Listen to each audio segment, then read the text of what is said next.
শব্দের মতোই জোরালো ছিল বিতর্কের শরীরী ভাষাও। তুমুল আত্মবিশ্বাস নিয়ে ক্যামেরার সামনে এসেই পুরো মঞ্চ ঘুরে কামালা হ্যারিস সাবেক প্রেসিডেন্ট ডোনাল্ড ট্রাম্পের কাছে নিজের পরিচয় তুলে ধরেন।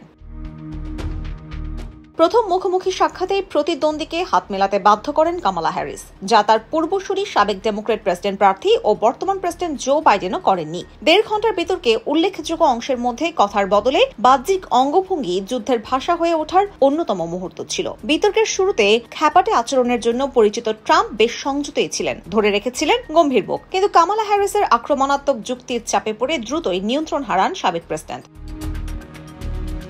বিপরীতে তেমন কোনো কথা না বলে তীর্যক হাসি আর প্রশ্নের দৃষ্টিতে কিংবা ভ্রু কুচকে দিয়ে কামালা বুঝিয়ে দিচ্ছিলেন ট্রাম্পের যুক্তি অবিশ্বাস্য। প্রায় পুরোটা সময় কামালা ট্রাম্পের চোখে চোখ রেখে যুক্তি দিলেও কামালাকে এড়িয়ে ক্যামেরার দিকে দৃষ্টি দিয়ে রেখেছিলেন ট্রাম্প।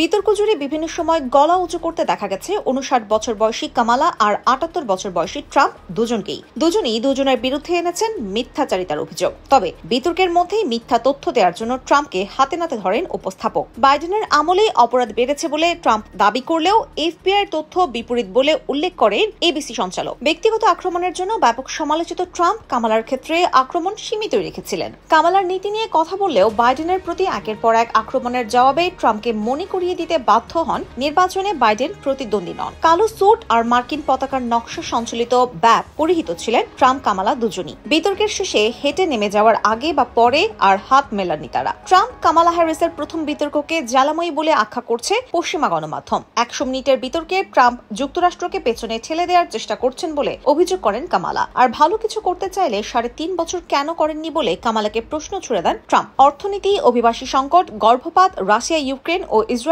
ফিলিস্তিন যুদ্ধ সহ নানা ইস্যুতে বিতর্কে জড়ান দুই প্রেসিডেন্ট প্রার্থী। অর্থনীতি নিয়ে প্রথম প্রশ্নের জবাবে কর কমানো, বেকারত্ব বৃদ্ধির প্রসঙ্গ টেনে চলমান অর্থনৈতিক সংকটে ট্রাম্পকে আক্রমণ করেন ডেমোক্রেট প্রার্থী কামালা। অভিযোগ করেন চীনের কাছে আমেরিকাকে বিক্রি করে দিয়েছেন ট্রাম্প। জবাবে ক্ষমতায় ফিরলে বাইরের দেশগুলোর ওপর শুল্ক আরোপের কথা বলেন ট্রাম্প।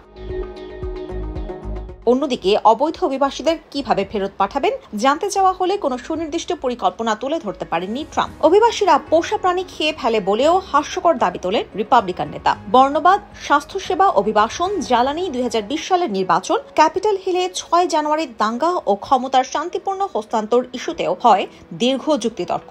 নির্বাচনের ফল মন মতো না হলে ট্রাম্পের রক্ত স্নানের মন্তব্যের তীব্র সমালোচনা করেন তিনি। এই ঘটনায় অনুতাপ আছে কিনা উপস্থাপক জানতে চাইলে দায় প্রত্যাখ্যান করেন ট্রাম্প। ৯০ মিনিটের দীর্ঘ বিতর্ক শেষ হতে না হতেই নির্বাচনের আগে ট্রাম্পের সঙ্গে দ্বিতীয় বিতর্কের আমন্ত্রণ জানিয়েছে কামালার প্রচারণা শিবির। IBTV USA, new York.